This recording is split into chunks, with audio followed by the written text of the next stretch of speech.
Hello and welcome to a practical demonstration. This is a practical demonstration on how to cut in.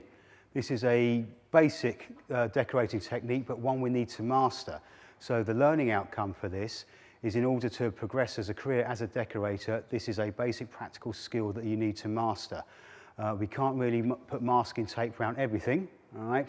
So for speed, we do need to be able to cut in, whether this be the wall to ceiling edge, a ceiling to door edge, or again the wall down onto the skirting. But cutting in is our bread and butter decorating technique. So we have our emulsion paints here in the kettle and our flat brush as previously discussed. So first thing I do is just work the brush into the paint. The reason for that is it forces some of the paint up into the bristles on the inside of the brush, not just the outside. I wipe off the extra just on the side of the kettle here, and now I will only wipe any additional extras off on that part of the kettle. We don't want paint all the way around. Right, now I'm going to start cutting in. The preparation work's been done, it's been rubbed down, it's filled.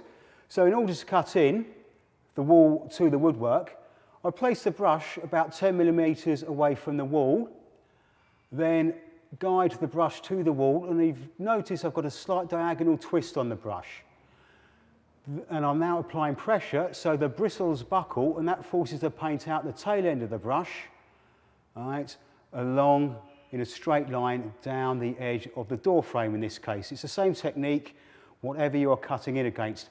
As I start to run out of paint, I just turn the brush on the opposite diagonal, head back up, and all I'm doing is concentrating on where the bristles, or the filament, are on the edge of the door frame, rather than going across the door frame, up to the top. Then I just sort out that edge, up, down, final upward stroke, which we refer to as laying off.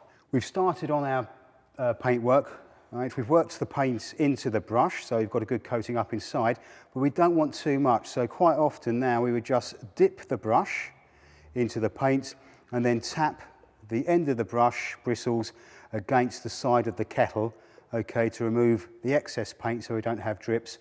So having dipped the brush and tapped off, we go back round to the cutting in, and starting 10 mils away approximately from the edge of the door frame in this case, we go onto the door frame, just touching it, diagonal angle on the brush, down we go, and as I start to run out of paint, I reverse the angle, go back up, just concentrating on the bristles where they meet the door frame, just slightly overlap what I've done already, up, down a couple of times to remove any heavy brush marks, and then lay off, and that will leave a nice smooth finish.